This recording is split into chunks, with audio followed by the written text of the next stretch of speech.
Let's set the scene. The date is March 31st, 2024. The Royal Arena in Copenhagen is packed to the brim for the first major final of CS2, and the energy is palpable. The atmosphere is electric as thousands of screaming fans clamor for FaZe to take the stage. For Karrigan, this is not just another grand final. This is destiny. I think I need medicine from you. It smells like final tomorrow.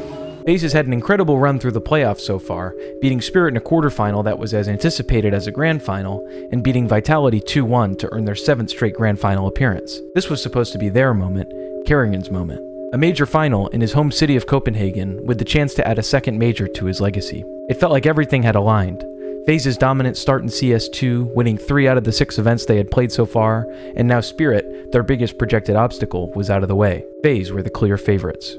But do you feel like the favourites now? Do you feel like the pressure is on? It doesn't matter who is favorite. In a grand final, everything can happen. I've tried that many times in my career. But I know for sure there's pressure. We are FaZe Clan.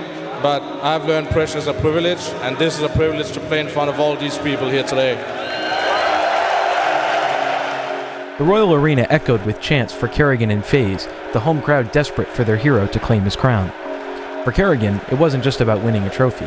It was about rewriting a history filled with heartbreaks, missed opportunities, and failed chances that have dominated his legacy. The stage was set for redemption. But before we look back at how this final unfolded, let's go back in time and understand why this moment, in this arena, meant everything to Karrigan.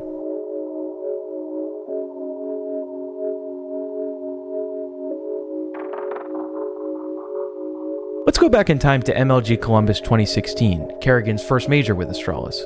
The Astralis roster at that time consisted of Karrigan, Dupree, Device, Zipnix, and Cajun B. This core of players had been playing together without Karrigan since as early as 2013 on Copenhagen Wolves, with Fetish calling and Danish 1.6 Nico opping. The team moved to Dignitas in February of 2014, replacing Nico with Cajun B. At the end of 2014, Fetish was removed from the active roster and Karrigan was brought into in-game lead. In 2015, the team moved to a new org for CS and TSM. The results were simultaneously promising and frustrating. They were able to secure some LAN trophies and an impressive BO5 final over Fnatic, but they consistently fell short at majors, where they struggled to make it past quarters. In 2016, this roster would eventually become Astralis, adding Zonic in their eternal quest for the major trophy. This brings us back to MLG Columbus in March of 2016, the first major this squad would play under the Astralis banner. They aced their Group 2-0 with easy wins over CLG and Gambit to earn a spot in the playoffs. They faced up against Fnatic in their quarterfinal matchup. Fnatic were a force to be reckoned with and absolutely were the favorites to win the major at that time. Flusha, in an interview with HLTV after qualifying for playoffs, said they always have easy games against Astralis, and that the only teams Fnatic fear in the playoffs are Luminosity and NIP. With Karrigan being the boss that he is, this only further lit a fire under the squad, and Astralis smashed them 2-0 in the quarterfinal. With the second map at 15-2, Karrigan calls a legendary timeout to further tilt Fnatic and cement himself as a CS legend. We heard Fnatic interview saying they don't fear us and they also have easy game against us. So they had 2 minutes to think about, to respect us as opponents, and that's why we took the timeout. Oh, wow. Okay, fair play to you. Karrigan was unafraid to use mental tactics to outwit and tilt opponents who were much more established and feared than him. He knew the strengths of his own game and knew that he earned that win over Fnatic. Never again would a legend like Flusha underrate a player like Karrigan. Against Na'Vi in the semifinal, despite bringing the first map back to 14-14 from being down 12-9, Astralis let the match slip 2-0 and bowed out in 3rd-4th place. Following MLG Columbus, Astralis struggled to find stability. At their next major, ESL 1 Cologne 2016, they were racked with multiple unlucky roster mishaps. First, they could not play with their new acquisition in Kierby as he had attended the European minor with Dignitas. It was announced subsequently that 21-year-old Glaive would be standing in for him, having played with Karrigan before in Copenhagen Wolves. Later, Zonic would need to stand in for Dupree after the latter required emergency surgery for an infected appendix. Despite these setbacks, Astralis would make it out of their group in a tense BO3 versus Dignitas to earn a spot in the playoffs, facing up versus Virtus Pro in their first match. Any hopes of Astralis leaving their demons of previous major failures in the past were lost in their quarterfinal matchup against VP, with Astralis bringing back map 1 all the way from a 3-12 deficit at half to overtime, only to lose the map 19-17 in overtime. In the second map, Astralis had a 14-5 lead on VP's map pick of Train. Despite this, VP brought the game all the way back to overtime and won 19-15, with Astralis only winning a single round after 14-5. Even with the stand-in situation, this was a stunning blow. A series of other quarterfinal exits followed, and Karrigan was soon benched by Zonic. At this point, Karrigan has spent years trying to take Danish Counter-Strike into the global offensive era, but has received no glory. Despite undeniably improving the teams he works with and providing promising results, he has never been able to secure a major championship to prove himself with this core of players. A week later, Karrigan moves to FaZe. After months of frustration, Karrigan was ready for a new challenge, one that would take him away from his home country of Denmark and place him in an entirely foreign setting with fresh drive to reprove himself on the world stage. Suddenly, rather than working with established national talent that he had in some cases played with for many years, now he would have to start from scratch. And not only that, start from scratch with only one other Dane on the team, requiring him to rally together 4 other players, all of whom are not speaking their native tongue. This meant overcoming cultural and communication barriers. Most of these players came from totally separate backgrounds and had separate ways of approaching the game. And now Karrigan must find a way to play that provides support for everybody. Building trust, communication, and a shared vision were crucial challenges that Karrigan would have to conquer. That's also one of the reasons why I'm very motivated and I actually think I'm a better caller now than I was in Astralis, that I really have the tools now. Personally, I have very, very high motivation personally for myself right now to win the major or just prove people wrong that you can have an international team with different superstars as long as you have the right set of roles for every player. If you're only going to in-game lead for one good team in your whole career, you actually don't know if just the players made you good. Yeah. If you change to another team and you're able to make a broken car drive again and suddenly be a supercar, then you must have some credit or some legacy in your name that you actually play with different players in your whole career and able to make 2 lineups win, even though it's 2 completely different lineups and 2 different teams. FaZe had a tough year to that point in 2016, not making it out of groups in a single LAN. FaZe immediately improved under Karrigan, making semifinals in 2 of their next S-tier events, IEM Oakland and E-League Season 2. Despite this, Karrigan could not defeat his major choking demons, and FaZe fell to SK Gaming in the quarterfinal of the first major with FaZe, E-League Atlanta 2017. Who would go on to win this major in Atlanta? Only Astralis, with his replacement in Glaive. The exact core of players Karrigan had been playing with for 2 years at the time of his benching would go on to win their first major together with a new young Danish IGL in Glaive. Not only that, but Astralis would do it in stunning fashion by coming back from a 13-7 T-side deficit on the decider of Train to conquer both Virtus Pro and their choking demons to begin to cement the modern Astralis legacy. Astralis and Zipnix even credited the introduction of a sports psychologist to the team as crucial to the team's overcoming their fated semifinal curse. As Karrigan was trying to crack the elusive code of international Counter-Strike, very much an unsolved equation at that time, he struggled between feeling pride and envy. Astralis with Glaive were beginning to break the perception of Astralis as chokers and re-establish Danish Counter-Strike as a force to be reckoned with. As Astralis continued their upward trajectory, Karrigan's quest to prove himself with an international roster seemed to be a sizable challenge. Regardless, Karrigan would have to live with the situation and only push himself harder to prove his capabilities as a leader. The disappointment and rejection of being benched by Astralis would only further fuel his motivation. He would not allow this rejection to define him. He was now on a path that no one had dared to walk before. To prove his vision of the game could lead an international team to a major trophy.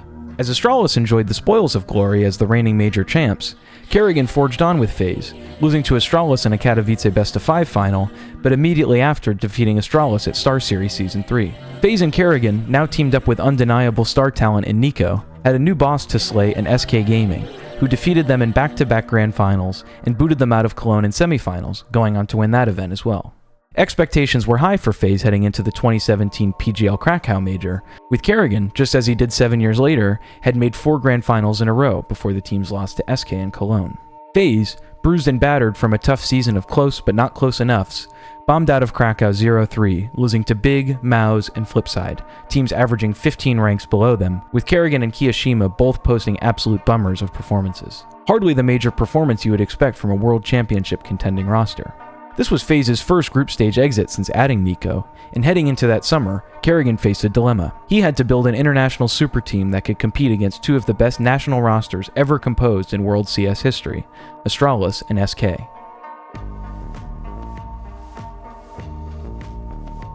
Seemingly, Karrigan accepted this challenge with glee, immediately adding 2 legendary players in Olof Meister and Guardian, the former a Swedish rifler who had won 2 majors with Fnatic, and the latter a Slovakian opper who had been with Na'Vi for years, recording HLTV top 20 placements in all 4 of the previous years, including a number 2 placement in 2015. With a roster of Karrigan, Nico, Rain, Olof Meister, and Guardian, suddenly FaZe had a new fire lit under them, with Karrigan stating at their first LAN that the feeling in the team was something special, something unique. This was a roster of true superstar talent, a team consisting of players capable of executing all elements of Counter-Strike at the highest possible level, be it communication, lurking, entrying, mid-round calls, calling for rotations. And it certainly quacked like a duck too, winning 2 of their first 3 S-tier LANs at E-League Premier and ESL 1 New York 2017, in which Nico dropped a record-shattering 1.7 event rating over 7 maps, and Rain astonishingly was right behind him at a 1.61 rating. These results, mixed with unceremonious exits at DreamHack Masters Malmo and Epicenter, led FaZe to a number 1 world ranking, but with less than 10 points separating them from SK. They were not able to keep up their dominant form, recording second place finishes at Oakland in ESL Pro League Season 6, however they did secure a win at ECS Season 4, winning a hard-fought best-of-3 over MOUZ in their last event of the season before the E-League Boston Major.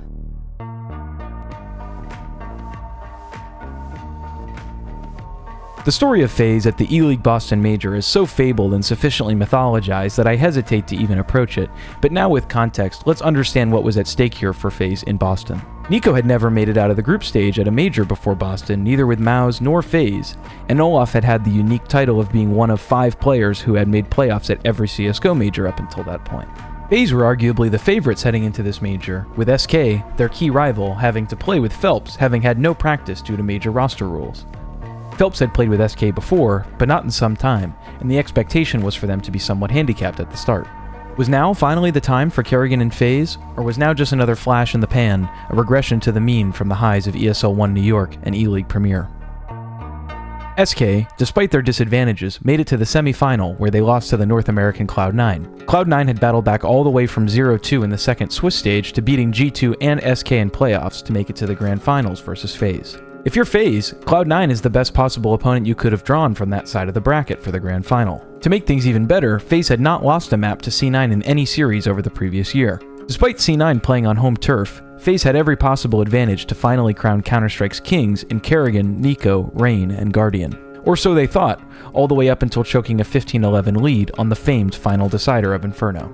The pressure proved insurmountable for FaZe as Cloud9 brought the match back to overtime, and then again to a second overtime, where Cloud9 bested FaZe on the final map, becoming the first North American team to lift a major trophy on American soil no less. As Cloud9 came back and closed the gap, each round seemed to increasingly echo the years of previous chokes. This loss left a devastating scar on Karrigan, who learned that day that even if you're undeniably the best team in the world on paper, everyone can lose to themselves in the mental battle, and any underdog can win on their day.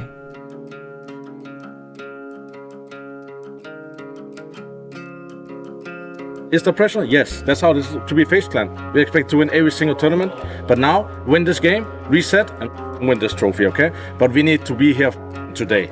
And I mean today, we need to shout, we need to be energy, we need to lift each other up in every single moment, okay? And I want to see energy and passion in your eyes the whole time. Doesn't matter if down 8-0. We need to find that way to win, okay?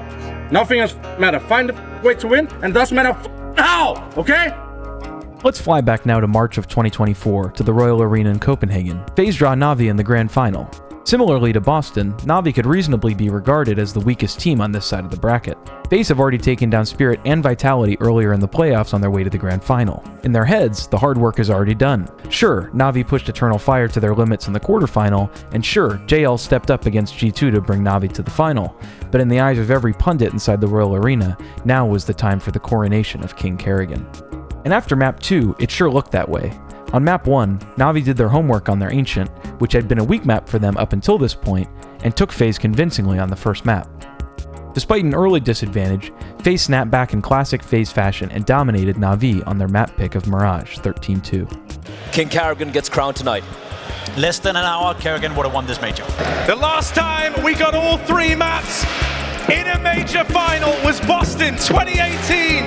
That was where Karrigan at the helm of FaZe experienced the greatest anguish of his career. For history to be made tonight, maybe history has to be broken. The final map is Inferno, just like it was all those years ago. Is it Heartbreak again? Or do FaZe rewrite that story right now? The stakes were clear. Now was the time, with a dominant team in front of a home crowd, to make history and finally heal the wound festering since Boston. Leading into the final map, it seemed a sure thing that Karrigan and FaZe would not let another Inferno decider slip to an underdog in a major final. Karrigan himself even said heading into this match, "I know for sure there's pressure, we are FaZe Clan, but I've learned pressure is a privilege." There's no way someone as smart as Karrigan would not learn from his biggest mistake on that day in Boston, to not lose to yourself. Unfortunately, that's exactly what happened, with Na'Vi absolutely dominating FaZe on the final map of Inferno, winning in a dominant 13-3 fashion to take home the title. Karrigan was only able to secure a single kill on this third map, recording his single worst map performance at a major over his entire career. Karrigan stated on that day that pressure is a privilege, but in this game, pressure led not to privilege but paralysis, with FaZe never even getting started on that last map. How could this happen again? How could one of the greatest tactical and analytical minds ever to grace the game not learn from his biggest mistake? How could he let himself repeat his most crucial error? I know these are incredibly gargantuan expectations to put on any one team or player, but this is absolutely the way Karrigan and all the other great players approach the game. Players like Karrigan do not attend a major to play second, certainly not after the number of years he has invested into his craft. Players like Karrigan are not satisfied with making the grand final, only winning it. Despite Karrigan not needing this major to prove himself as he did in Boston, one must imagine the loss in Copenhagen to be just as scarring on Karrigan. To be so dominant leading into the tournament and to lose in such stunning fashion on the last map in front of your home crowd is nothing short of crushing. Suddenly, in the span of mere moments, the weight of expectations are flooding down around you as the confetti cannons pop for your opponent. Leading into this major, Karrigan was making a strong case for his position as the GOAT IGL of all CS. And in some ways I believe he already has, but certainly with their string of titles and grand final appearances at the beginning of CS2, the feeling at large was that FaZe were the strongest and most consistent team in the world, a title Spirit had not yet earned. Copenhagen seemed as good a place as any for Karrigan to earn his second major, in front of a home crowd, earning recognition as the king of CS2 and the GOAT IGL, but instead it was Alexi and Blade who had earned the glory that day, showing, just like Karrigan did in Antwerp in 2022, that international CS can reign supreme in the modern era of Counter-Strike. Just as they did after losing Boston, FaZe have had their ups and downs this year after losing in Copenhagen. They won at IEM Chengdu, their immediate next event after the major, repeating their previous pattern of bouncing back quickly from tough losses. But since then, FaZe haven't made a single grand final, and have only made one semi-final, just recently at Blast Fall Final 2024, where they lost to Na'Vi yet again. As long as Karrigan continues to play, I will always believe he has one more major win in him, given how remarkably resourceful and resilient he has proven himself to be. No matter the situation and despite his individual performances, he seems to always get the best out of his players and always seems to surround himself with players who will happily buy into his system.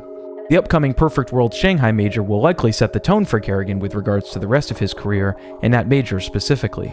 Will Karrigan and FaZe show that there's always a little bit of FaZe magic left in the tank, or will this just be another step in the wrong direction for this team? Whether or not FaZe win in Shanghai, and whether Karrigan continues playing in a FaZe jersey in 2025, Karrigan has undeniably cemented his legacy as one of the greatest IGLs in the history of Counter-Strike. But into each life some rain must fall, and fallen it has on Karrigan over his many years at chasing the major crown. Even when he already has a championship under his belt, that major trophy remains just as elusive as the day Karrigan first picked up the mouse.